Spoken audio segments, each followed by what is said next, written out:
সবাইকে প্রীতি ও শুভেচ্ছা জানাচ্ছি পদ্মাপাড়ের বাউলিয়ানা থেকে।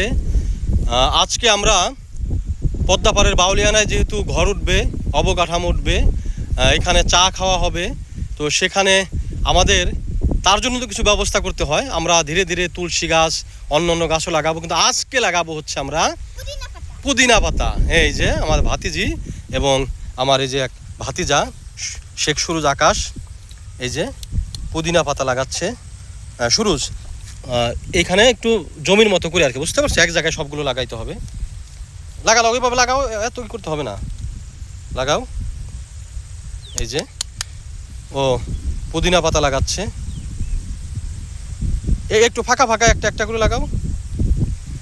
ওই যেরকমভাবে তোমার লাগায় না পেঁয়াজের আলি, ওইরকম করে লাগাও আর কি, একটু ফাঁকা ফাঁকা করে এক জায়গায় একটা জমির মতো করে। এই যে লাগাচ্ছে, হ্যাঁ এতইভাবে, হ্যাঁ একটা করে লাগাও। আর চারপাশের জঙ্গলগুলো একটু পরিষ্কার করে দিতে হবে। ও লাগাচ্ছে। এই ফাঁকে আমরা আমার ভাতিজি পুতুলের একটি ছড়া শুনবো, ইংরেজি ছড়া, তাই না? এই যে আকাশ সুরজ লাগাচ্ছে, ও ছড়া পড়বে। হ্যাঁ পড়ো তো।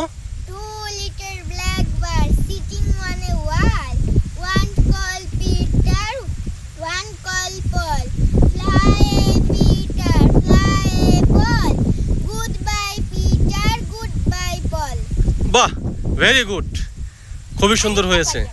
হ্যাঁ আমরা আর একটা শুনবো আর একটু পরে, হ্যাঁ একটু পরে শুনবো। এই যে আর একটা ভিডিও করবো, আমরা ভিডিও করবো না, এক ভিডিওতে সব না, ভিন্ন ভিন্ন ভিডিওতে যে লাগানো হচ্ছে পুদিনা পাতা। আমি হ্যাঁ এই সুযোগে আমি একবার 4-5টা দেখাই যে কোন জমিতে লাগানো হচ্ছে। দেখুন এর 4-5টা কত সুন্দর। ওই যে পদ্মা নদী দেখা যাচ্ছে, পদ্মা নদী দেখুন কত সুন্দর, তার পাশে কত প্রকৃতি, কত সুন্দর। ওই যে দূরে একটু দূরে এই গ্রাম, আর ঠিক ওই যে একটা তাল গাছ, কত সুন্দর পরিবেশ। আর এইখানেই আমরা এই যে পুদিনা পাতা লাগালাম, দেখুন প্রায় শেষ। আর এই যে এটাই শেষ বোধ হয় না, আর একটা আছে দেখুন। এই যে পুদিনা পাতা লাগানো হচ্ছে, এখানে হবে একসময় আমরা ঘর তুলবো, এখানে চা হবে, সেই চায়ে ইনশাল্লাহ এই পুদিনা পাতা দিয়ে আমরা চা পান করব। এই যে দেখুন কি সুন্দর। আর একটা আবার ভাবুন, ঠিক এই জায়গাটায় একটি ঘর উঠবে, এই প্রকৃতির তেপর বসে বসেই এই পুদিনা পাতা দিয়ে চা খাওয়া হবে, কেমন লাগবে একটিবার কল্পনা করুন শুধুমাত্র। এবং আগেই আমন্ত্রণ জানিয়ে রাখছি আপনাদেরকে, আসবেন এই পদ্মাপাড়ের বাউলিয়ানায় এবং এই পুদিনা পাতা দিয়ে চা খাবেন।